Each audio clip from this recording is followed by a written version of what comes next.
são as montanhas que eu subi. Eu estava lá em cima também já, vendo tudo acontecer. A forma, a história de Israel.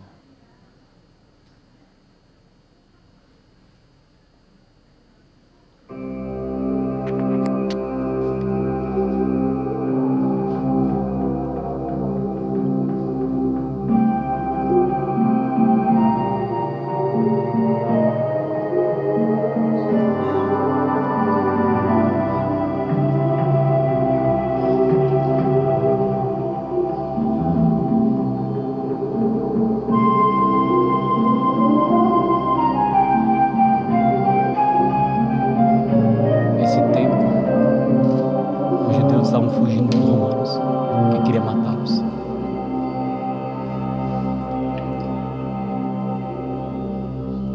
E eles escreveram os pergaminhos. E o povo daqui de A new morning is rising in our community, the Yahat. E tenho aqui We came here to the edge of the country, facing the Dead Sea, Jerusalem, the Galilee, and the plains. We abandoned families, friends, and work to come to the place where we can purify ourselves and properly prepare for the final war. Every Jew who came along did so to get close to the right way and to stay away from the sons of darkness, evil people. Among them you will even find high priests from Jerusalem. He who believes in our way is the Son of Light, and when the final war begins, all our opponents will be destroyed. But in the meantime, we are here. Here in this holy place, no one can distract our minds from worshiping the Lord. We don't possess much, and the little we have we share equally. The good Lord, He supplies us with all our needs, even in this barren desert. This morning, while working in the date grove, a neighbor from Emot Kanen, a 5-hour walk from here, passed by. He told us of the bitter end of one John the Baptist, whose head was severed by King Herod. Suddenly, I remembered we too had one by the name of John. Years ago, he came to us and requested to volunteer. Each new candidate undergoes a thorough examination and, once accepted for a season of study, joins us in work as well. At the end of 2 years' time, just before becoming a full member, he arose, broke his vow to Yahweh, and left. Twice daily, we bathe together in the purifying bath in order to be sanctified in the pure waters. After bathing, we gather together to dine. First, we taste from the pure bread that was prepared for us by the high priests, and then from the wine.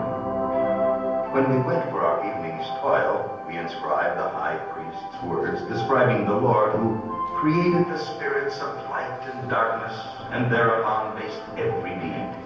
The first was greatly loved by God, each of its actions desired. The second, and all that it encompassed, he despised forever. At the end of a day's work, we bathed again, and after purifying ourselves, gathered together for the evening meal. We dined in reverent silence, even when troublesome thoughts prey upon us. After the meal, I arose and asked for permission to speak. Could it be that the man who was murdered, of whom we heard from the passerby, was the same John that was with us and then left? It is not the same man, replied the high priest. And in truth, we would be better employed in the studies of the Holy Scriptures rather than wasting our time in the idle talk that spoils the spirit of Yahweh. The wrath that ensued was so great that a remark was noted in the book in my disfavor. After having been punished, things calmed, and we resumed our studies as we do every night until a third of the night is past. But of these things I am not permitted to tell you. We may not reveal our secrets to anyone. Only we, the sons of light, are allowed to share the secrets of Yahweh. This alone may be revealed. All is predestined. There is no free will. Even before the time of creation, it was inscribed that you, somewhere in the future, would hear and see these words. It is God's wondrous plan that brought you today to this pure and sacred place. And God willing, perhaps the secrets may be revealed unto you.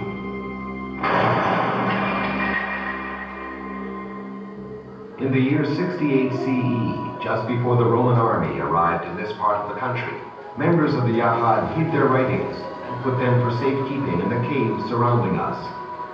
Only 1900 years later was the treasure accidentally found inside vessels like those you see before you. Come on.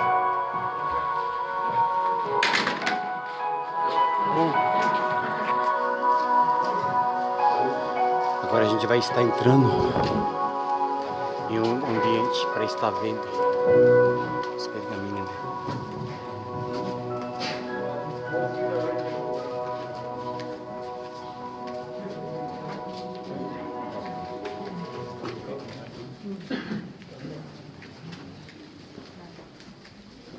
A história daquilo que é, está escrito a cada momento sobre esses homens.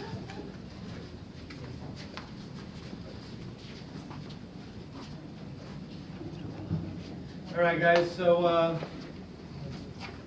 we're talking about the middle of the 2nd century BC when this place was settled. But let's go a bit before that. Let's talk about the end of the Hellenistic period. I mentioned this before, but in the year 167 there was a Salvacus leader over the land, James IV. And he brought all these laws against the Jewish people: no circumcision, offerings of unclean animals in the Temple Mount, such as swine and others, offerings for Zeus on the Temple Mount, where the temple was installed. And the Jews said, enough is enough. The Messiah surely is here to come. And at that time, different groups were formed. It would be later on that eventually they would separate. In 164 BC, the Hasmonean dynasty rebelled against the Greeks and kicked them out. And now it was time for the Jews to control the land once again after 400 years, after the temple was dispersed by 86 BC. Now, the beginning, Judah the Maccabee took over, and then his brothers, till eventually the young brother Jonathan was in control. Now, Jonathan did something that was unheard of. He connected the two powers of the land into one hand, meaning the political and military leader and the priesthood. Two things that were always separated. For instance, Moses and Aaron, or you had David and Solomon and Nathan and Zadok. Yeah, always separated. He put it into one hand, one man controlling all. The Jews said this cannot be. How could this be that the Jew is doing that? So that was really the final straw that allowed the separations of the different groups. The Purushim, Pharisees, said we're going to leave the leadership, dedicate our life for prayer and writing commentaries. And that's what they did. Sadducees and other groups. It's believed that in that period of time, and later on, at 24 to 25 different sectors of Judaism. A lot.